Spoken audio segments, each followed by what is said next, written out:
Okay, and welcome to this presentation about introducing you to the Petals course that you've just signed up for. Thank you very much for doing that. Once I've figured out exactly how to, that's right, this slideshow. Once I've figured out how to play this from the start, which I have, then we should be able to get going. Yeah, Petals, which stands for Preparing to Teach in the Lifelong Learning Sector. That's the course, hopefully, that you've signed up for and that you are going to do. Um, it's a qualification offered by AIM Awards, and it's the first level award for people who already teach and want a certificate, or people who are looking to teach in adult learning of some sort. And most people who come on this course have got a little bit of expertise. Don't worry too much if you haven't got any at all, because your tutor will support you to get the experience that you need. And it's the first at the moment of three qualifications which lead you up to the diploma in teaching in the lifelong learning sector, and the diploma has qualified teacher status to it. So the Petals qualification is the first step on that ladder. It isn't a full teaching qualification, it's just the first certificate really, which says that you have a basic competence in teaching, but it's required by lots of funders, just to demonstrate that people that are teaching on courses at least know roughly what it is that they're supposed to be doing. Some of you might be a little bit worried because you've heard on the grapevine that it's being replaced by something else, and you're right. At the moment you'll find that the two courses are running in conjunction with each other, because as well as the Petals, the Kettles and the Dettles, now there are three other qualifications which will eventually take their place, which are similar but have got sort of differences. They're slightly more flexible, different sorts of amounts of hours that you have to put in when you're doing the course, and they're called the award certificate and the diploma in teaching and education.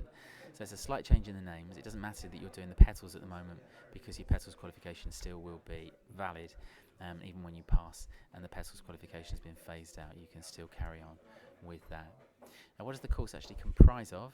The course is divided into 4 different units. I mean, as part of the Petals course, you can do a combination of all sorts of different units, but this is the combination that we have gone for. First of all, there's a unit on the roles of a teacher. So it's all of that stuff that a teacher has to do, from devising sessions, assessing students, producing resources, and evaluating their own performance.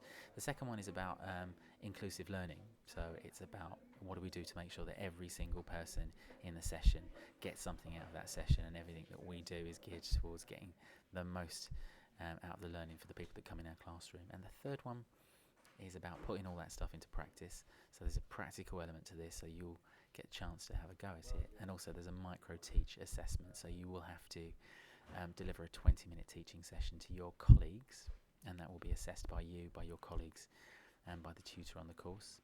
And then finally there's a unit on the principles of assessment. So it's about how you assess people, how you figure out whether or not they've got what it is that you were trying to assist them to develop, how you record that, and what the regulations are around recording people's achievements.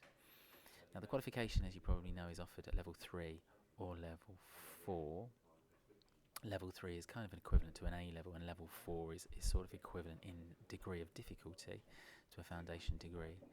Now, passing each of those 4 units gives you 3 credits, and you do need to pass all 4 of those units in order to get full 12 credits. Now, if you want to pass at level 4, you only have to get 3 of those at level 9. Now, hopefully you will get all of them at level 4. Sorry, I'm getting myself confused. You will get all of those, but if you don't, in fact there's one that you're struggling over, then you can just decide that you'll take one at level 3, and if the others are at level 4, then you'll still get that higher qualification. There are 5 assignments in total, including your micro-teach, and then finally what you're going to do is sling it all into a portfolio of work, either electronic or paper-based, depending on what type of course you're doing. Your assignments are going to be given to you quite frantic pace, so one of the things you need to bear in mind is that you'll be given roughly 2 weeks to complete the assignment. So you might want to put aside some time while you're studying to make sure that you do have the time to be able to do some reading, etc. You can submit a draft to your tutor, that isn't a problem, and the tutor will give you some feedback, and then you can go away and do it and then hand in your completed version. But unfortunately we cannot allow you to keep handing in hundreds of versions of the same assignment. We have limited amount of time, and also we expect you to put all the work in to make sure that your first draft and your completed version are as good as they can be. And unfortunately, each assignment has a deadline, and our policy is also that there are no extensions at all. That's going to sound hard, but unfortunately, a lot of people will say they haven't been able to finish assignments because they're busy, and we can't have that. We can't be marking things in dribs and drabs. So when you see the deadline for any assignment that you get, then please ensure that you stick to it. The support, we're here to support you. We want you to pass, and so we are here to give you all of the support that we need and that you need. So you will have tutorial support, so that means you can either meet with us before or after the sessions that you come in if it's a face-to-face session. The tutors are available through Skype, so you can book in an opportunity if you have Skype to video conference with them, so you can discuss your assignments or discuss any concerns that you have. Each of your assignments will have an absolutely clear indication of how you're progressing, so hopefully you'll pass with flying colours and you won't need any feedback. But if you do slightly fall short, or there's any kind of development requirements for any of your assignments, then your assessments will be clearly marked as such. In total, you'll have an access for about 3 hours of support over the whole of the course. Unfortunately, we can't camp out at your house for months on end until you get through this course. So we do log the amount of support that you have, and within reason, we will try and meet your requirements. But there does come a time when eventually we'll have to say, unfortunately, we can't really provide you with any more support, and we will refer you on. And if you're unsure about any of these, then you'll find on this site in the policies folder, so if you have a look around on this website, then you will find a bunch of policies around how we assess people, what to do in the event that you've got a problem or you don't agree with the decision that's been made, any issues around health and safety or equality issues, then all our policies and procedures are in that folder. So please take the time to have a look through those, or if you have any issues, then have a look through the relevant policy. For this course, there are no entrance requirements, really. You have to demonstrate that you can write in English at level 2. So this is just purely to satisfy us that you can put pen to paper, because there are some written assignments here, and it is the expectation that people who are going to be teaching in the adult education sector can write. So we do expect you to demonstrate this, and what we will ask you to do is to show us that you have either a level 2 qualification in literacy, so that's a GCSE, or for the older ones of you, an O level or above, or maybe you have a qualification at a higher level. So if you've got a degree or an A level, whatever it might be, then we would accept that as evidence. And if you don't have any of those at all, then we will ask you to do an initial assessment. So we will ask you to sit a short test. It would take about half an hour, in which we will ask you to write some answers to some questions and tell us a little bit about yourself, just so that we can check on your literacy. And that's there just to support you, not to kick you off the course. We do recommend that you get hold of a course book. Now you can get whichever one you want, it really doesn't matter, but the one that we use is this one, which is by Anne Gravels, Preparing to Teach in the Lifelong Learning Sector. You'll probably get quite a cheap copy of this, because obviously the new qualifications are coming in. It has virtually all the old resources in it, but the book is called the Award in Teaching and Education, with just a few tweaks here and there. So you can probably pick up a bargain on the old Petals books. So shop around and see what you get.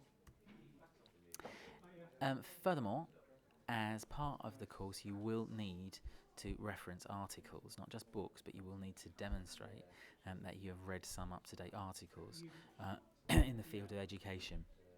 Now, by registering as a student with us, then you do have the right then to request a student borrowing card from the Leicester University Library. So we will need to give you a letter of reference if that's what you want to do, and you can just take that up there, show them that you are a student of ours, and you can get a borrowing card from them. References, unfortunately you need to demonstrate that you've done some background reading. So in every single assignment that you do, you will need to say, oh, I read in such and such a book that this person said this, or that person said that. But you don't need to be daunted by this, but obviously if you complete the entire portfolio and there's not a single reference to anything that you've read, then unfortunately, regardless of how good your work is, you can't pass this, because one of the requirements is that you demonstrate background reading. And depending upon which level you're going for, let's have a look at this. That determines how much you need to produce. So if you're going for level 3, as it says on this screen, you'll need to reference at least 2 texts, including at least 1 recent journal article. So that has to be something that was written from 2005 onwards. And at least 1 text which is specifically about assessment. So, on that unit which is about assessment, you will be expected to have a look at a book which is about assessment and tell us what was interesting about it or relate it to the assignment that you've got. And you will need to refer as well to the course specification documents. So the kind of guidelines which are laid down by AIM about how petals needs to be done. And similarly for references at level 4, exactly the same as level 3, only you need to just provide a little bit more evidence. And if you're unsure about what kind of books you should be reading, if you go to the Moodle site, there's a section on referencing, and there will be a reading list for the course on there.